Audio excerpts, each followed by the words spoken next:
When people hear metrics and security, they often imagine spreadsheets full of technical counts that feel precise but do not change any decisions. Leaders, on the other hand, tend to care about a smaller set of measures that help them answer practical questions. Are we getting better? Where are we still exposed? And what investments will reduce real pain next time? Measuring incident management effectiveness is about building that bridge between response work and leadership decisions without turning incidents into vanity numbers. For beginners, the tricky part is that incident work is messy, and you cannot measure everything perfectly, especially when evidence is incomplete. The goal is not to build a perfect measurement system. The goal is to choose metrics that are meaningful, interpretable, and tied to outcomes that matter. Leaders tend to trust metrics that relate to time, impact, risk, and reliability because those categories connect to business. If you learn to measure those things in a consistent way, you help the organization improve response quality, and you make incident management easier to fund and support. A useful starting point is to understand what leaders typically use metrics for, because that shapes which metrics are worth collecting. Leaders use metrics to prioritize, meaning they decide what to fix first and what can wait. They use metrics to allocate resources, meaning they decide where to spend money, time, and attention. They use metrics to manage accountability, meaning they want to know whether a process is working and whether owners are delivering improvements. They also use metrics to communicate, such as explaining risk to boards or explaining operational decisions to stakeholders. Metrics that do not support one of these uses tend to become noise, even if they are technically interesting. This is why counting the number of alerts or the number of blocked attempts rarely matters to leaders by itself. Those counts might be useful for engineers, but leaders want to know whether the organization is safer and whether incidents are becoming less damaging. The best incident metrics help leaders see the relationship between response capability and business outcomes.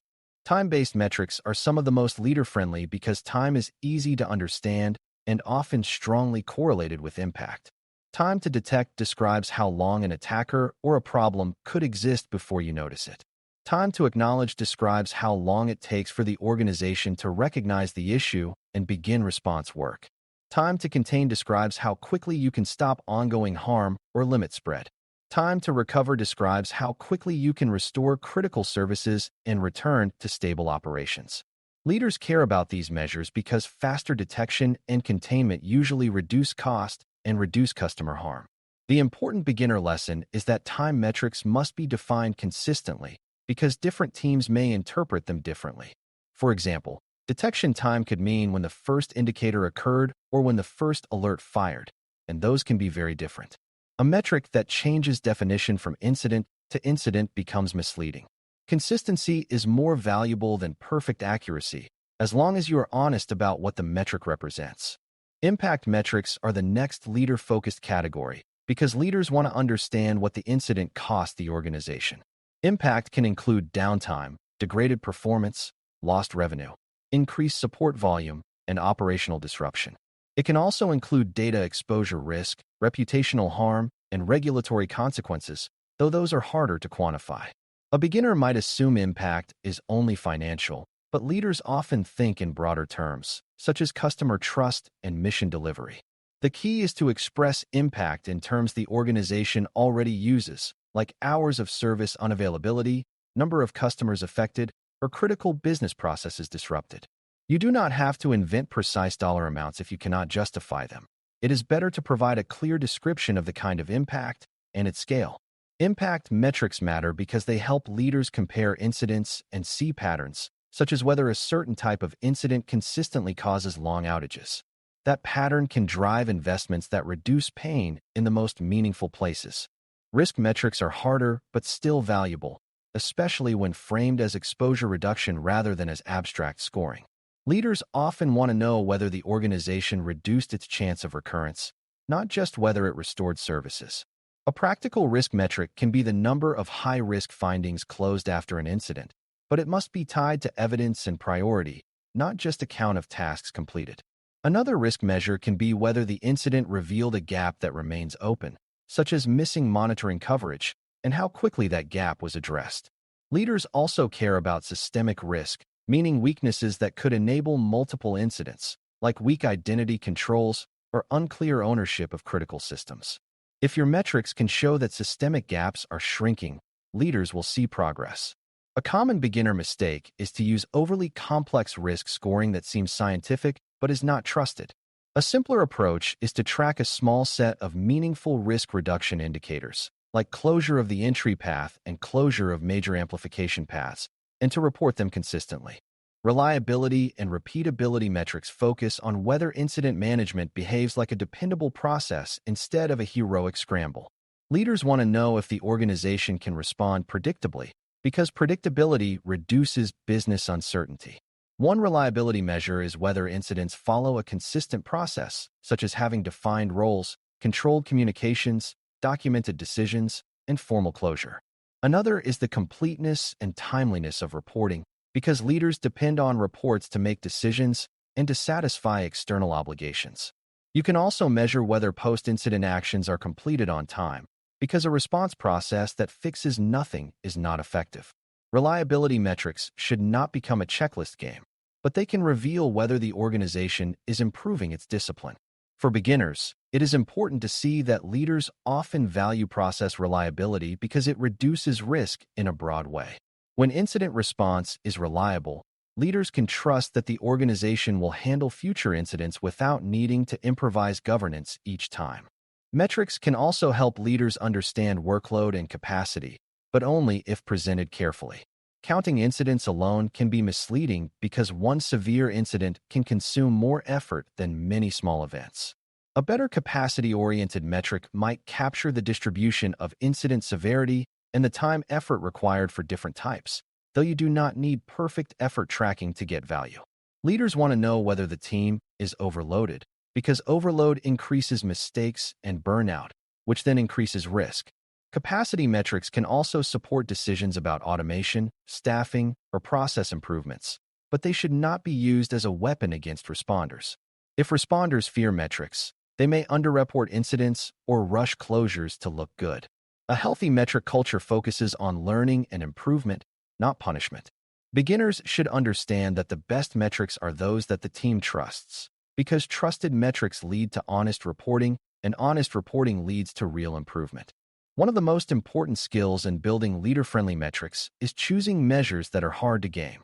If you measure only speed, teams may close incidents prematurely. If you measure only number of incidents, teams may change classification to reduce counts. If you measure only number of tasks completed, teams may focus on easy tasks and ignore hard improvements. A better approach is to balance metrics so they check each other. For example, time to recover can be paired with relapse rates, so speed is not rewarded if it causes a second incident. Detection time can be paired with impact, so you can see whether faster detection actually reduces harm. Completion of corrective actions can be paired with recurrence patterns, so you can see whether fixes are meaningful. Leaders appreciate balanced metrics because they reduce the chance of false improvement.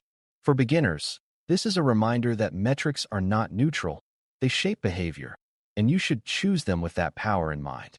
Tracking recurrence and relapse is one of the most meaningful ways to show whether incident management is truly improving.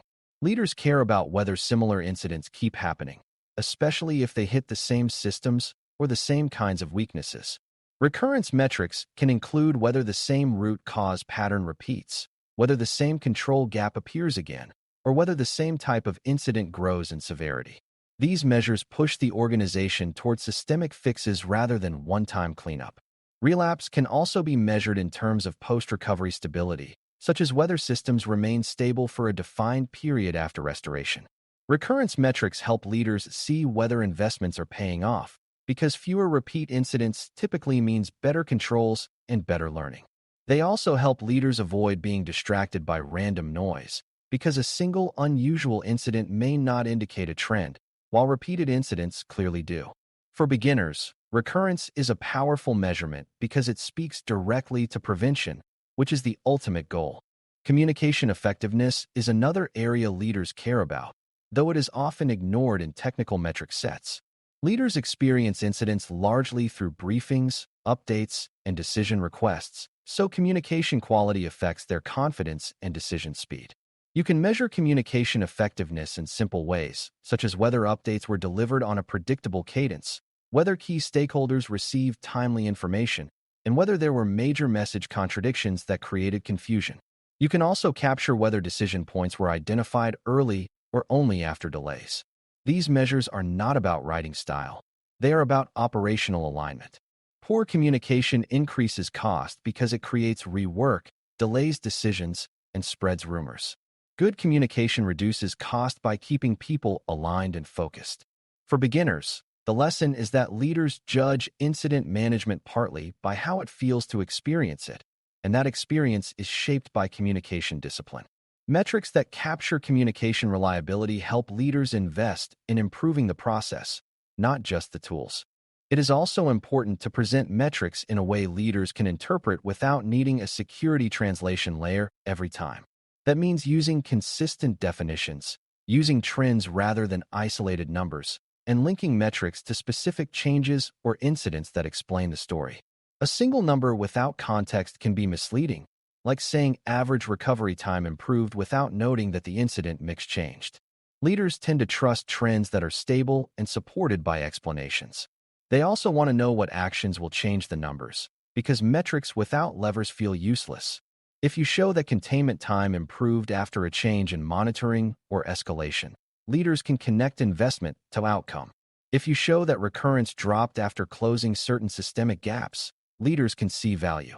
For beginners, the key is to think of metrics as part of a narrative of improvement, where numbers support decisions rather than replace them. Another common beginner misconception is that more metrics are always better, when in reality, too many metrics create noise and reduce trust. A small set of well-defined metrics that leaders actually use is more powerful than dozens of charts that no one reads. It is also important to be honest about measurement limits, such as incomplete visibility or uncertain incident start times. Leaders usually prefer honest metrics with clear limitations over precise-looking metrics that hide assumptions. This honesty also supports a healthy improvement culture because it encourages better evidence collection and better documentation. Over time, your metrics can improve in quality as your processes improve. In that sense, metrics are not only measurement. They are a feedback mechanism that pushes the organization toward better control and better learning. The point is to start with what is meaningful and build from there. To close this lesson, measuring incident management effectiveness is about choosing a small set of metrics that connect response work to leadership decisions in a way that is clear and trusted. Time metrics show how quickly you detect, contain, and recover. Impact metrics show how much harm occurred. Risk metrics show whether exposure is shrinking, and reliability metrics show whether the process is controlled and repeatable.